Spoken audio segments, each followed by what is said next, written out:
하나님 만드신 최고의 걸작, 최고의 명품입니다. 일주일 동안 그렇게 사셨죠. 오늘은 우리가 맥주 감사주일로 지킵니다. 하나님께서 구약에 3대 절기 지킬 것을 명령하셨습니다. 그 첫째가 유월절이죠. 유월절. 그리고 바로 초막절, 장막절, 그리고 수장절이라고도 하죠. 그리고 지금 우리가 오늘 살펴본 맥주절, 칠칠절, 오순절 이런 표현을 씁니다. 원래 이 맥주절은 뭘 기념하는 절기입니까? 첫 수확, 밀을 수확할 때에 하나님 앞에 감사하는 그런 절기입니다. 오늘날은 여러분 밀농사 아니셨잖아요. 오늘날 맥주절 의미는 우리가 전반기를 되돌아보면서 하나님께서 6개월 동안 1년 중 전반기를 은혜 중에 보호하신 여러 감사의 조건을 들어 전반기를 감사하는, 그리고 또 후반기를 새롭게 감사로 시작하는 그런 의미로 우리가 맥주 감사절을 지키고 있습니다.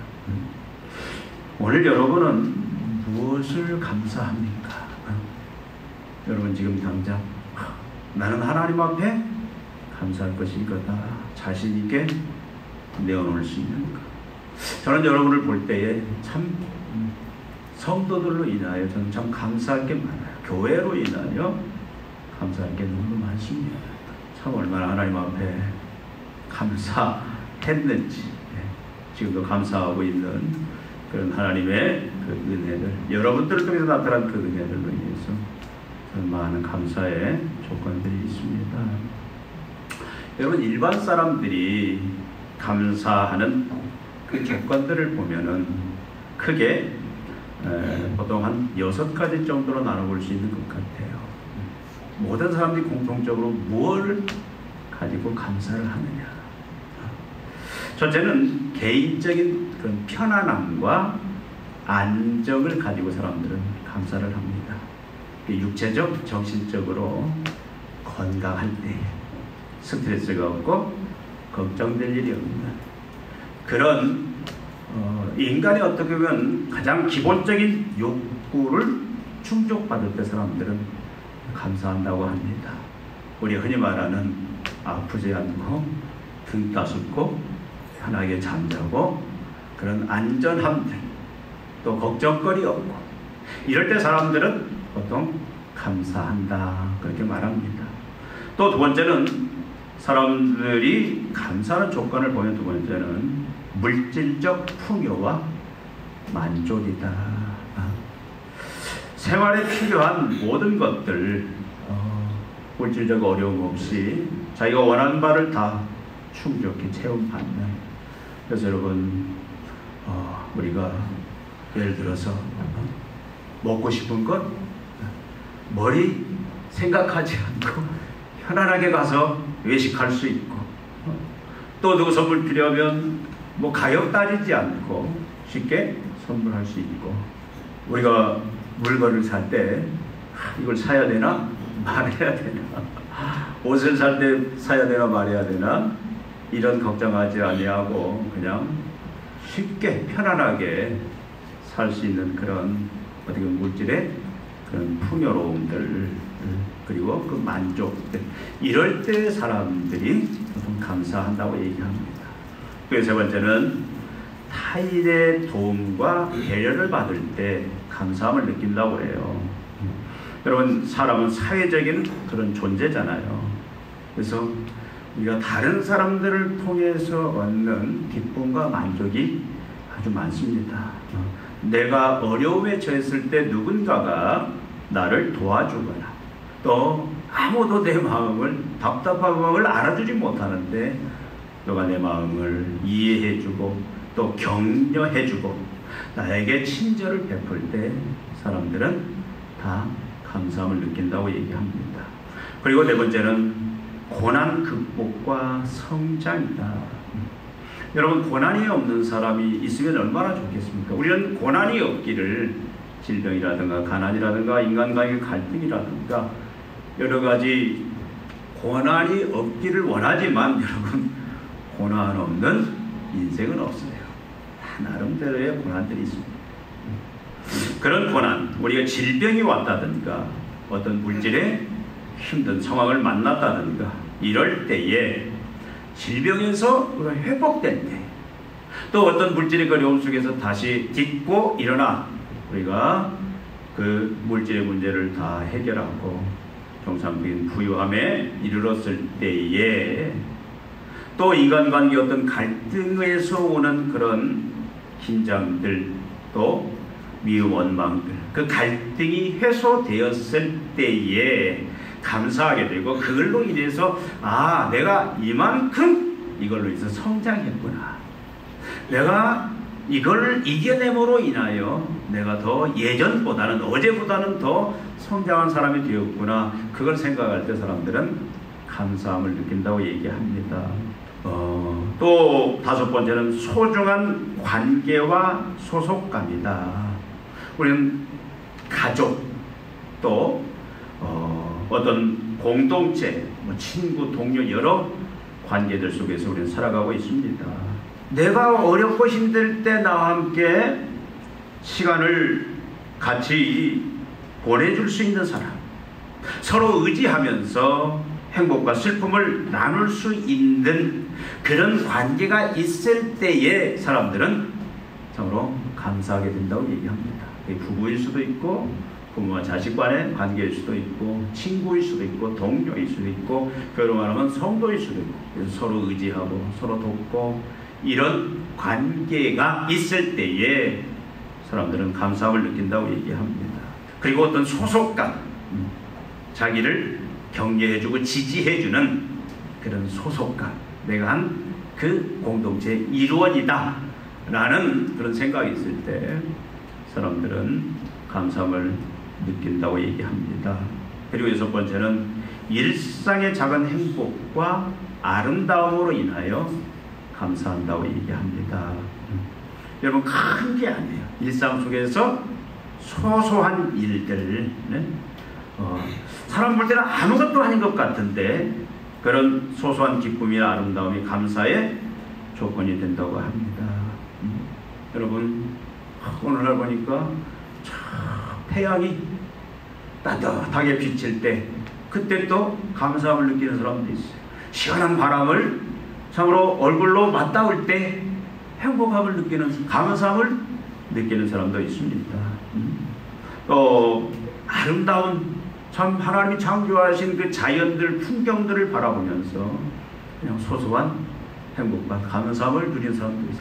저는 이 나무들, 새들하고 또 짐승들하고 대화를 많이 해요. 저는 그 새들을 통해서 얻는 그 행복도 많아요. 새들, 그냥 참 다양한 그렇게 아름다운 새들이 주위에 참 너무 많이 있어요. 그러니까 여러분, 사람마다 감사하는 그런 여러 가지 조건들은 다르겠지만 어떤 사람은 이렇게 소소한 데서 감사함을 누리기도 한다고 합니다. 물론 여기에 이제 우리가 신앙적으로 가면 더 이제 깊은 관계를 우리가 찾아볼, 조건들을 찾아볼 수 있겠지만 보통 세상 사람들이 이런 데서 감사함을 느낀다. 아마 여러분도 예는 아닐 거예요. 근데 문제는 이런 감사의 조건 속에서 사는 사람들이 그렇게 많냐? 그렇지도 않습니다. 신체적으로나 정신적으로 우리가 건강하고 안전할 때, 우리가 항상 건강할 수는 없잖아요. 우리가 항상 정신적인 스트레스 없이 살 수가 없잖아요. 이것이 행복의 조건인데, 그래서 우리는 이런 것들을 참 많이 갈망하기도 합니다. 근데 우리 마음대로 안 되는 거죠. 물질의 풍요와 안정을 다 누구나 누리기 원하잖아요. 이것이 이제 욕심이 과하면 부정적인 이제 죄를 짓게 되고 참 하나님 앞에서 부끄러운 일을 하게 되는데, 사실 본능이 뭡니까? 참 물질적으로, 참 우리가 흔히 말하죠. 돈 좀 원 없이 써봤으면 좋겠다. 돈 걱정 없이 살면 좋겠다. 누구나 갖고 있는 생각이. 근데 이게 마음대로 되지가 않잖아요. 사실 지금 말한 우리가 살펴본 감사의 조건들, 어떤 사람들은 그것을 하나, 어떤 사람들은 둘. 그러나 다 이 6가지를 누리는 사람들은 찾아보기가 쉽지가 않아요. 제가 전에 목회할 때 같이 성도들 모여서 서로 기도 제목들을 나누는데 사람들이 막 놀라는 경우가 많아요. 아니, 장로님도 그런 걱정거리가 있었어요? 장로님은 전혀 걱정거리 없이 다 감사의 그런 조건인 줄 아는데, 아니, 장로님도 그런 문제가 있었어요? 아니, 권사님도 그런 문제가 있었어요? 서로들 그렇네요.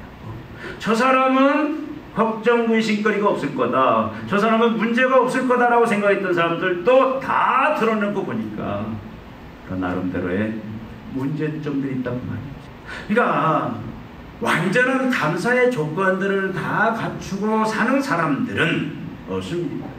여러분, 돈이 많으면 다 행복할 것 같죠? 아니에요. 그렇잖아요. 저는 뭐 그 상황을 안 겪고 봐서 모르겠지만 보면 그래요. 그렇잖아요. 아, 권력이 있으면 행복할 것 같다, 감사가 넘칠 것 같다. 나는 저 사람만 같으면 감사할 것 같다. 아니라는 거죠. 하나가 있으면 다른 하나가 없고, 그래서 다 가진 자는 없습니다. 그렇다고 해서 이런 조건, 지금 6가지 조건이지만 여기에 하나라도 둘이라도 그런 그 감사의 조건이 주어졌을 때에 그러면 그 사람들이 다 감사하느냐? 또 그건 아닌 것 같아요. 바로 그 순간은 또 감사하는 경우가 있습니다. 하나님 감사합니다. 내 이 질병을 고쳐주셔서 감사합니다. 하나님, 내 이 물질을, 위기를 넘겨주셔서 다시 나에게 하나님 이 물질의 축복을 주셔서 감사합니다.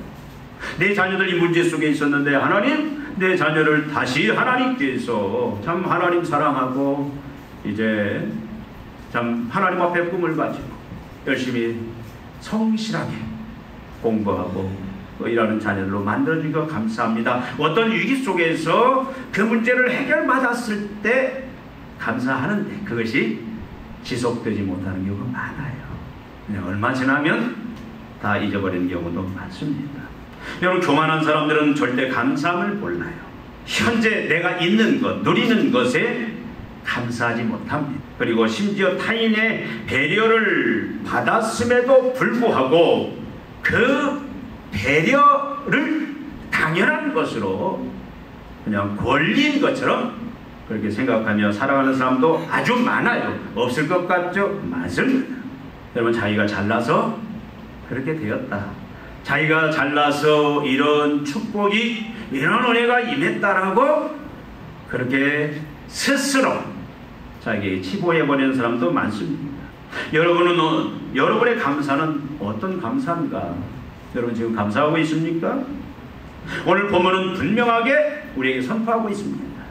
하나님의 자녀들은 이러한 조건들에 당연히 하나님 앞에 감사하고, 그리고 그 대상들에게 감사해야 된다라고 말씀하고 있습니다. 10절에 보니까 내 하나님 여호와 앞에 77절을 지키되 내 하나님 여호와께서 내게 복을 주신 대로, 복을 주신 대로, 내가 받은 대로, 내가 누리고 있는 것, 내가 가지고 있는 것, 내가 배려를 받은 그 모든 것들, 그거에 대해서는 당연하게 이것은 누구나 하나님 앞에 감사해야 됩니다. 하나님 뿐만 아니라 그 대상을 향해서도 감사해야 된다라고 말씀을 하고 있습니다. 내가 도움을 받고 배려를 받고 같이 나를 위해서 시간을 보내주고 그리고 나이가 서로 의지하고 또 행복과 슬픔을 나눌 수 있는 그런 그 관계, 그것이 당연한 것이 아니라 좀 하나님이 주신 복으로 알고 누구나 당연하게 감사해야 될 것을 이야기하고 있습니다. 보면은 한 걸음 더 나아가서 이런 감사의 조건이 있을 때뿐만 아니라 하나님의 자녀들은 감사할 조건이 안 돼요. 그럼에도 불구하고, 부족함에도 불구하고 감사해야 된다 말씀합니다. 12절에 말씀하고 있죠. 너는 애굽에서 종되었던 것을 기억하고 이 규례를 지켜 행할지니라. 규례를 지켜 행할지니라. 너는 애굽에서 종되었던 것을 기억하고, 이것은 무엇을 말합니까? 우리가 흔히 추구하고 생각하는 육신적인 것, 눈에 보이는 걸 말하는 게 아니에요.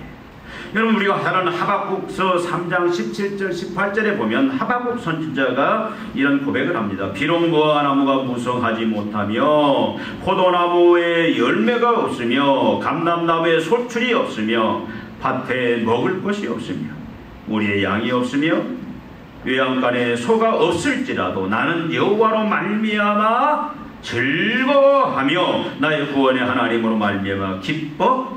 여러분, 이게 말이 됩니까? 무화과나무가 무성치 못해요. 포도나무에 열매가 없어요. 감람나무에 소출이 없어요. 밭에 먹을 것이 없어요. 우리 양이 없고 외양간에 소가 없는데 어떻게 감사할 수가 있냐고요. 말이 안 되죠? 근데 하박국 선지자는 지금 그럴지라도 자연 여호와 하나님께 감사한다라고 고백하고 있습니다. 여러분, 감사절마다 항상 우리가 생각하는 말씀이 있죠. 사도 바울이 데살로니가전서 5장 18절에 뭐라고 말씀하죠? 범사에 감사하라. 이는 그리스도 예수 안에서 너희를 향하신 하나님의 뜻입니다. 범사, 모든 일, 우리가 원했던 일뿐만 아니라 원하지 않았던 일, 하필 왜 나한테 이런 문제가 일어났느냐, 사람들이 참 피하고 또 원치 않는 그 일들, 불행들, 이런 일을 만났다 할 때 좋은 일뿐만 아니라 나쁜 일, 모든 범사, 모든 일을 하나님의 자녀들은 어떻게 해야 된다? 감사해야 한다. 그것이 하나님의 뜻이다라고 우리에게 말씀을 하고 있습니다.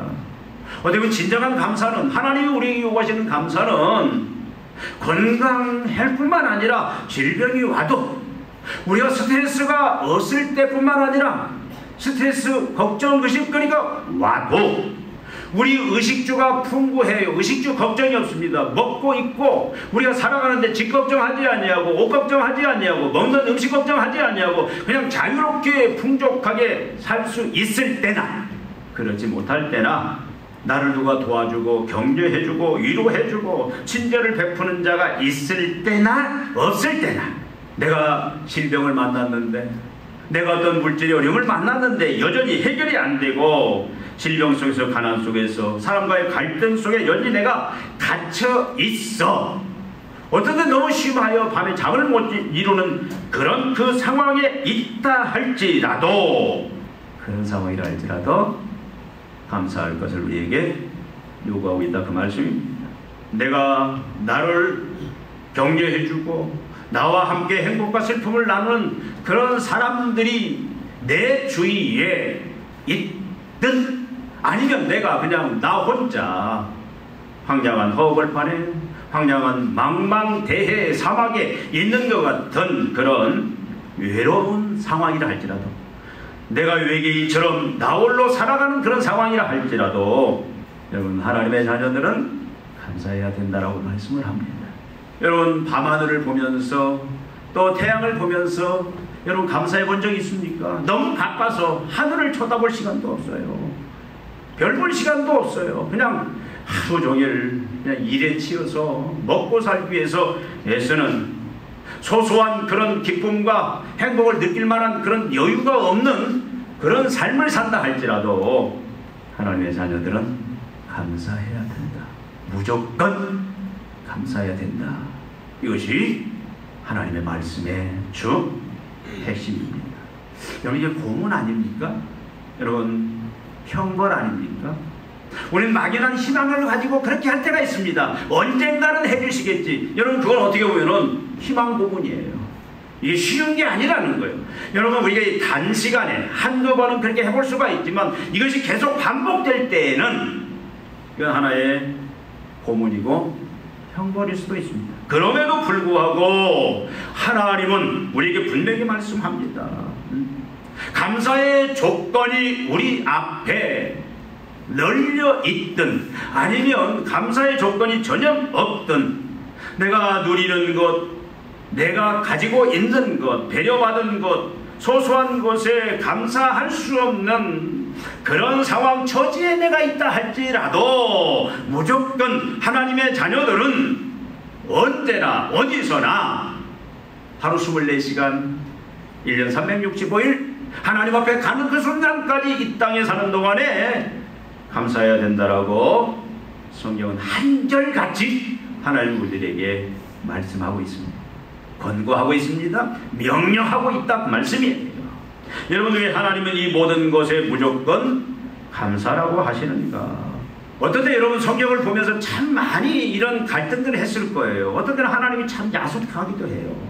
하나님 어떤 때는 참 장난꾸러기 같기도 해요. 표현이 그렇지만 여러분, 하나님이 그런 환경을 안 만들면 되잖아요. 다 그냥 감사할 수 있는 그런 상황과 그런 내 인생길을 하나님이 열어가시면 되잖아요. 그런데 막힐 때가 있습니다. 불통 때가 있고 아플 때가 있고 문제 생길 때가 있고 나를 괴롭히는 원수들이 내 주위에서 나를 힘들게 할 때가 많단 말이에요. 이게 더 많아요. 어떻게 보면은 여러분, 제 인생도 돌아보면은 참 순탄할 때도 있었지만 참 뭔가 막히고 장애가 있는 그런 경우도 많이 있었어요. 걱정 의심거리가 끊임없이 밀려오고 하나 해결하면 또 밀려오고 하나 해결하면 또 밀려오고 끊임없는 이러한 참 고난의 파도를 타면서 나왔던 것 같습니다.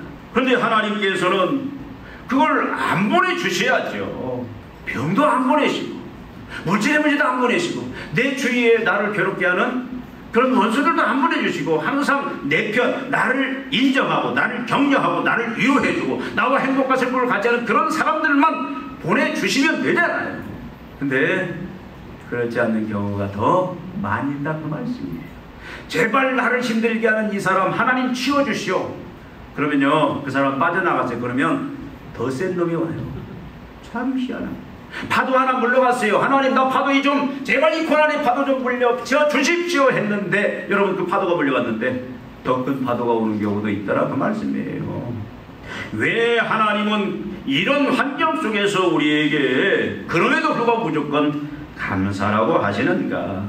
그 하나는 뭐냐면 하나님의 주권 때문입니다. 10절에 뭐라고 말씀합니까? 10절에 내 하나님 여호와 앞에 77절을 지키되 내 하나님 여호와께서 내게 복을 주신 대로 내게 복을 주신 대로 누가 복을 주신다고요? 하나님이 복을 주십니다. 여러분 잘 아는 말씀이 있습니다.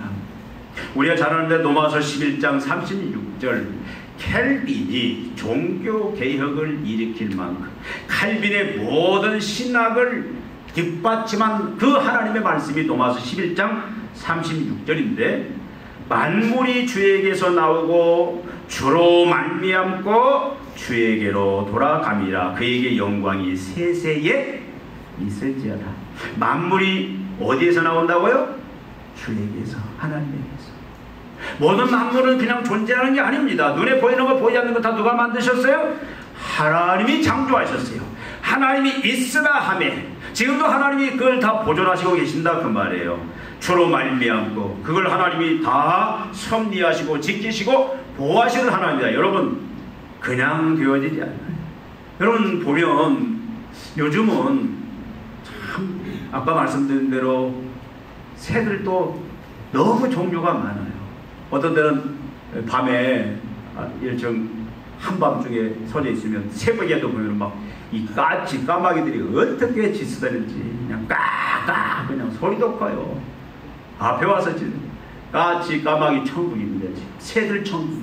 참새들이 여러분 여기 앞에 얼마나 많은데요. 참새도 다 포동포동하게 다 살찐 참새들입니다. 이걸 누가 먹여요?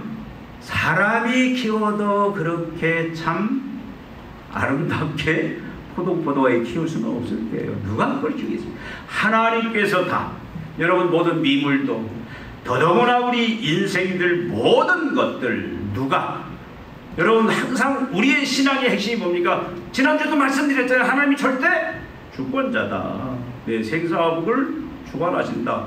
여러분 우연은 없습니다. 모든 주권자는 주인은 누구다? 하나님이시다. 모든 주인은 하나님이세요. 여러분 우리가 지금 누리는 것들 우리가 지금 가지고 있는 것들 우리에게 허락된 모든 것들 이 모든 것들은 다 누가 주셨다? 하나님이 주셨다. 여러분 욥이 하루아침에 그 동방의 의인 하나님을 누구보다 가장 사랑하고 공경하는 욥이 하나님께 얼마나 많은 축복을 받았습니까? 수많은 그 가축들 10남매 또 행복한 가정. 근데 하루아침에 그 모든 것을 다 잃어버려요. 하루아침에 모든 가족들을 다 잃어버립니다. 자녀들이 잔치하다가 현막이 무너져서 다 10명이 그냥 다 하나님 앞에 가버렸어요. 다 세상 떠났습니다. 얼마나 참 불행합니까? 여러분, 이 감사의 조건입니까? 감사할 수 없잖아요. 감사의 흉내는 낼 수가 있겠죠. 근데 욥이 뭐라고 말하냐면 욥기 1장 21절에 보니까 주신 자도 하나님이시오 취하신 자도 하나님이시다. 이르되 내가 모태에서 알몸으로 나왔은즉 또한 알몸이 그리로 돌아가올지라. 주신 이도 여호와시오 거두신 이도 여호와시오니 여호와의 이름이 찬송을 받으실지니이다 하고, 이 모든 일에 욥이 범죄하지 아니하고 하나님을 향하여 원망하지 아니하니라. 이게 어떻게 가능하냐고. 근데 욥이 뭐라고 말합니까? 주신 자도 여호와요 취하신 자도 여호와요. 거기에는 하나님의 다 뜻이 있을 것이다라고. 그래서 여러분, 우리가 하나님께서는 우리를 하여금 감사라고 하는 이유는 뭐냐면 결국은 하나님이 주권자이시기 때문에 그런 거예요. 주신 자도 하나님이고 취하신 자도 하나님. 그러니까 우리는 뭐예요? 우리는 원망은 하나님 앞에서 해서는 안 되는 거예요. 우리가 하나님 앞에 보일 자세는 단 하나밖에 없습니다. 감사합니다. 감사. 또 우리가 무조건 감사해야 되는, 왜 하나님이 감사라고 하시는가? 하나님의 사랑 때문이에요. 아까 본대로 12절에 너는 애굽에서 종되었던 것을 기억하고 이 규례를 지켜야 할 것입니다. 애굽에서 430년 동안 종살이했습니다. 사단의 종이 되었습니다. 여러분, 결국은 바로의 종노릇하고 결국은 사단의 종이 되어서 흑암 속에서 절망 속에 죽음 속에서 살아가던 그들을 하나님께서는 어떻게 했습니까? 모세를 통해서 건져내셨죠. 구원해내셨습니다. 사도 바울이 에베소서 2장 1절에 보니까 뭐라고 얘기하냐면 그는 허물과 죄로 죽었던 너희를 살리셨도다. 저와 여러분들은 원래 어떤 자리에 있었느냐? 죄와 허물로 죽은 자리. 우리는 죄와 허물로 죽었어요. 그러니까 우리는 죄와 허물의 그 모습이 뭡니까? 죄의 결과가 뭐예요? 하나님의 심판 저주입니다. 그 심판의 모습이 뭡니까? 이 땅에서도 있는 거예요. 마지막 죽어서 지옥 가는 그 형벌의 장소에 가는 것만이 아니라 이 땅에서도 우리가 결국 어떤, 전에도 말씀드렸죠? 이 죄가 가져온 게 뭡니까? 고난들이에요. 그 고난이 무엇 때문에 왔습니까? 빈곤, 부족 때문에 옵니다. 하나님과 단절되면서 이제는 지혜도 부족하고 능력도 부족하고 모든 것이 부족하니까 우리는 이제 허덕일 수밖에 없어요. 가난에 허덕일 수밖에 없고, 우리는 사랑이 부족해서 사람들과 갈등하면서 원수 그 관계 속에 살아갈 수밖에 없고, 지혜가 부족하니까 내일 일을 할 수가 없어서 우리는 걱정 근심할 수밖에 없고, 이 모든 것들은 죄와 허물로 죽은 인간들의 바로 본질에 대해서 말씀을 하고 있는데, 여러분, 근데 하나님 우리를 살리셨다. 죄와 허물 가운데 우리를 살리셨다. 여러분, 우리를 다시 이제는 하나님과의 바른 관계, 하나님의 자녀, 하나님의 백성, 이제는 우리가 하나님의 생명, 예수의 생명을 가진 하나님의 자녀로, 상속자로 우리를 만들어주셨다, 그 말씀이에요. 그리고 11절에 뭐라고 또 말씀하냐면 우리는 그가 만드신 바라 그리스도 예수 안에서 선한 일을 위하여 지으심을 받은 자니 이 일은 하나님이 전에 예비하사 우리로 그 가운데서 행하게 하려 하십니다. 예수 안에서 선한 일을 위하여 지으심을 받은 자, 이 말은 무슨 말이냐면 여기 지음을 받았다 말은 새로 창조함을 입었다. 그 창조함의 그 모습을 말하자면 우리가 제가 여기 계속 말씀드리는 걸작품, 명품으로 만들었다 그 말. 죄와 허물로 죽었어요. 이 땅에서 참으로 부족한 결핍 때문에 고난 속에서 죽음의 증상 속에서 살 수밖에 없는 우리들을 하나님이 하나님과의 관계를 회복해서 자녀 백성 만들어주세요. 하나님의 생명을 주셨어요. 그래서 이제는 하나님은 어떤 존재로 우리를 다시 새롭게 만들었느냐? 하나님의 걸작품, 하나님의 명품. 시편 기자는 뭐라고 합니까? 천사보다 조금 못하게, 사실은 뭐냐면 하나님보다 조금 못하게, 하나님과 같은 그런 영광스러운 존재로 우리를 만드셨다. 이게 하나님의 사랑입니다. 그리고 사랑이 하나님은 어떻게 합니까? 우리를 그렇게 새롭게 만드셨을 뿐만 아니라 우리 인생을 어떻게 모든 일을 합력하여 선을 이루신다. 로마서 8장 28절 여러분 잘 아시죠? 우리가 알거니와 하나님을 사랑하는 자 곧 그 뜻대로 부르심을 입은 자들은 모든 것이 합력하여 뭘 이룬다? 선을 이룬다. 하나님이 계획하신 그 하나님이 원래 우리를 죄에서 구원하시고 새 피조를 만들 때 이루고자 했던 그 하나님이 하시고자 하는 일을 행할 수 있는 그런 자로, 하나님의 뜻을 이루는 자로 만들어 가신다. 그걸 위해서 우리를 창조물, 새 피조물을 만드셨다, 그 말씀이에요. 그런데 그걸 어떻게 하냐? 선을 이루신다. 선을. 우리가 만나는 모든 일들, 앞에서 말씀드린 대로 감사할 수 없는 일이에요. 감사할 수 있는 일입니다. 형통, 불통, 여러 가지 많은 일들. 그러나 그 모든 것들을 가지고 하나님 뭐다? 합력하여서 선을 이루신다. 하나님의 계획하신 바를 이루어 내시고야 만다. 그 모습이 예수님의 모습 아닙니까? 예수님은 우리 죄를 사하기 위해서, 우리를 구원하기 위하여 이 땅에 육신을 입고 오셨죠. 근데 그 예수님의 그 사역을 방해하는 사단의 세력이 출생 때부터 계속 방해하잖아요. 결국은 대제사장들, 바리새인들, 서기관들을 통해서 그들이 이제는 헤롯과 노마와 한편이 되어서 예수님을 죽이는 그 일에 성공을 해버려요. 그들은 다 우리가 성공했다. 근데 하나님은 그걸 뭘로 바꿔버리는 거예요? 하나님의 선한 일로 바꿔버려요. 예수님은 죽으셔야 돼요. 그래야 부활하시기 때문에, 우리에게 부활의 생명을 주시기 때문에 모든 것을 합력하여서 이룬다. 우리가 불행하다고 생각하고 우리가 참 하필은 왜 나한테 이런 일이 일어났냐고 감사하지 못할 그런 일이 하자 하나님은 그걸 뭘로 바꿔버려요? 하나님의 선으로. 그래서 결국은 감사할 수 있는 존재로 바꾸시는 그런 사랑의 하나님이시다. 우리 잘 아는 것처럼 욥기 23장 10절 말씀, 여러분 잘 아시는 말씀이죠? 욥이 뭐라고 말합니까? 욥이 그러나 내가 가는 길을 그가 아시나니 그가 나를 단련하신 이후에는 내가 뭐처럼? 정금처럼 순금처럼 나오리라 라고 말씀합니다. 순금까지. 그가 나를 단련하신 후에는 우리 안에 있는 죄악의 불순물들, 우리가 천국에 가서 이제는 영원히 하나님과 영생을 누리며 살 텐데, 그곳에서 천국에서 하나님과 함께하는 그 영생을 누리는 삶에서 불필요한 것들, 육적인 것들, 세상적인 것들을 다 불순물들 뽑아내버린다 그 말이에요. 뭘 통해서? 고난을 통해서. 그래서 우리는 나중에 어떻게 완전히 거룩하게 되어서 하나님처럼, 예수님처럼 그 거룩한 순결한 모습으로 순결한 신부가 되어 신랑 되신 예수님을 만나고 천국에서 우리는 얼마나 참 담대하게 영광 속에 살 수 있느냐. 여러분, 들에서 그냥 지름땅 바다에서 일하고 더러운 그냥 옷도 다 막 흠 묻어 있고 손도 흠 묻어 있는데, 여러분 그 몸을 가지고 여러분 호텔에서 개최된 참 찬란한 그 여러분 파티에 여러분 초대돼서 간다고 해서, 여러분 만약에 그런 모습을 가지고 가서 그 자리에 앉아있다면, 거기서 다용나고 받아준다 할지라도 얼마나 불편하겠어요. 거기서 음식 하나 먹는 것도 불편하고 사람들 쳐다보는 것도 불편하고, 거기에 맞는 그 예복을 입어야 되는 거죠.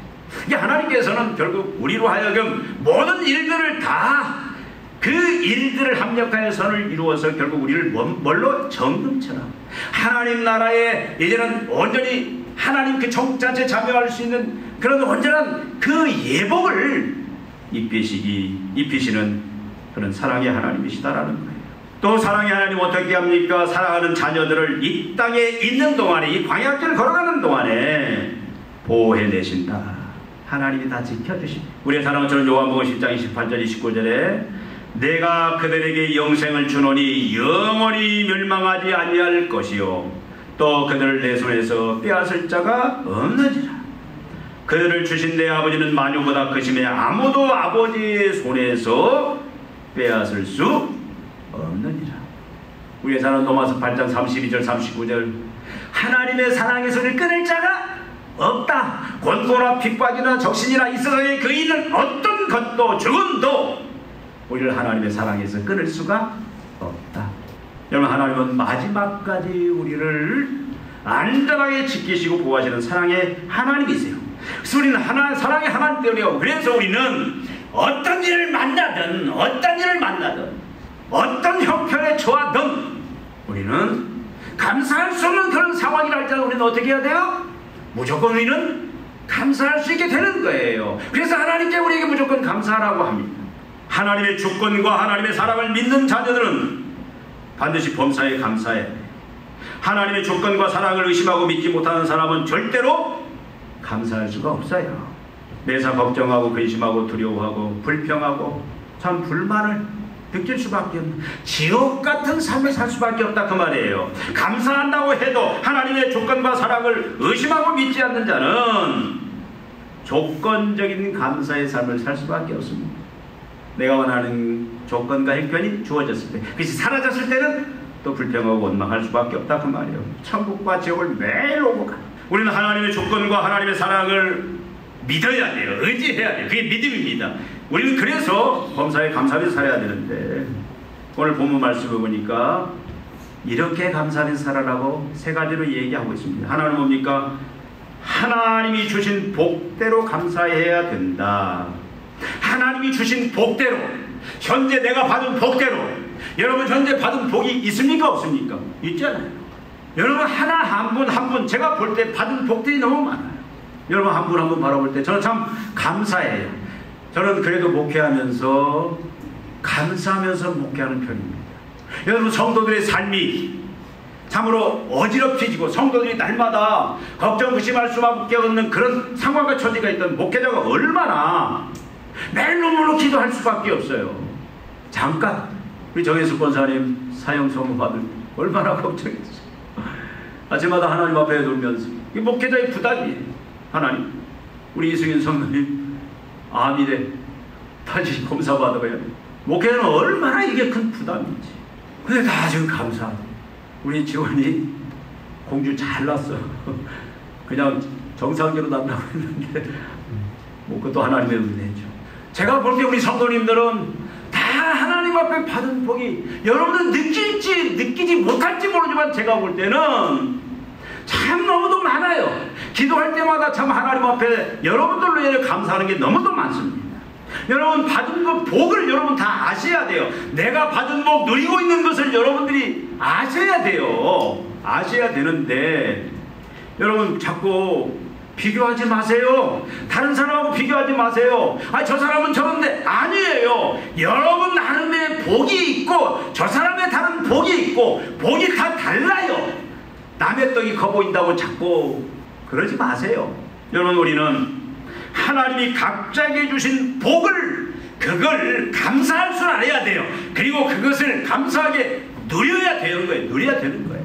하나님 주신 복을 가지고 감사하라. 얻는 것 가지고 불평하지 말라 그 말이에요. 현재 내가 받아 누리고 있는 것, 나한테 있는 것, 하나님이 나에게 주신 그것들을 찾아서 그걸 가지고 감사하십시오. 또 어떻게 감사하라? 자원함으로 예물을 드려 감사하라고 그랬습니다. 자원함으로 억지로 하지 말래요. 억지로 하는 것은 얼마 못 갑니다.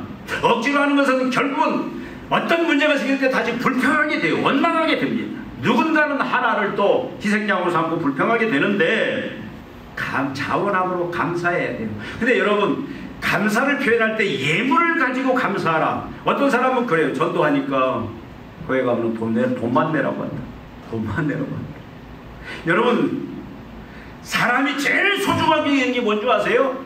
돈이에요. 예물이에요. 강도 와서도 돈 내놓을래? 목숨 내놓을래? 그럼 뭐 내놔요? 목숨 내놓는 여러분 예물은 소중합니다. 그러니까 하나님께서 결국은 하나님이 원하시는데 우리가 감사할 때는 내 가장 소중한 것 하나님 앞에 여러분 우리가 아무리 변명해도 내 가장 소중한 걸 하나님 앞에 감사하는 자는 그걸 드려야 돼요. 시간을 드리라고 하면 바치라면 바쳐야 되고 내 몸을 바치라고 하면 몸을 바치고. 여러분 세상 사람들도 수입이 있으면 반드시 세금을 내요. 세금을. 여러분 나는 보니까 세상에서 계속 잘 성공하는 사람 보니까 세금 내는 것을 기분 나빠하지 않고 세금 내는 것을 즐거워하는 사람들이요 계속 성장을 해 들어가요. 여러분 혜택을 받았으면 거기 혜택에 대한 보답을 해야 돼요. 여러분 우리가 하나님 앞에 거저받았잖아요. 우리가 건강도 거저받았고 지혜도 거저받았고 여러분 다 하나님이 주신 건데 태양도 하나님이 주셨고 비도 하나님이 주셨고 모든 걸 하나님이 주셨는데 여러분 왜 세상에는 세금 내는데 하나님 앞에 세금을 안 내려고요? 왜 그걸 아까워요? 내 몸을 드리고 하나님이 시간을 내면 시간을 드리고 그것이 감사의, 은혜에 대한 감사의 표현이다 그 말씀입니다.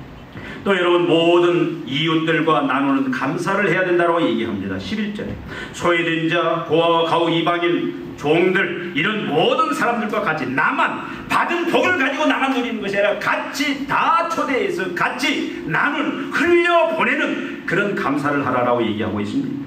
여러분, 배워서 남주자, 배워서 남주자, 벌어서 나누자, 흘려보내자, 이것이 성도들의 감사의 그런 모습입니다. 여러분, 진정한 믿음의 감사는 우리 삶을 더 풍요롭게 의미있게 만들어줍니다. 여러분, 소유가 많다고 해서 그 사람이 많이 가졌다고 해서 그 사람이 풍요롭습니까? 그 사람이 의미 있는 인생을 삽니까? 아니에요. 믿음의 감사가 그 사람을 더 풍요롭게 만들어요. 그 사람의 인생을 의미 있게 만듭니다. 여러분, 본인뿐만 아니라 공동체와 주위 모든 사람들을 행복하게 만들어요. 누가? 감사하는 자.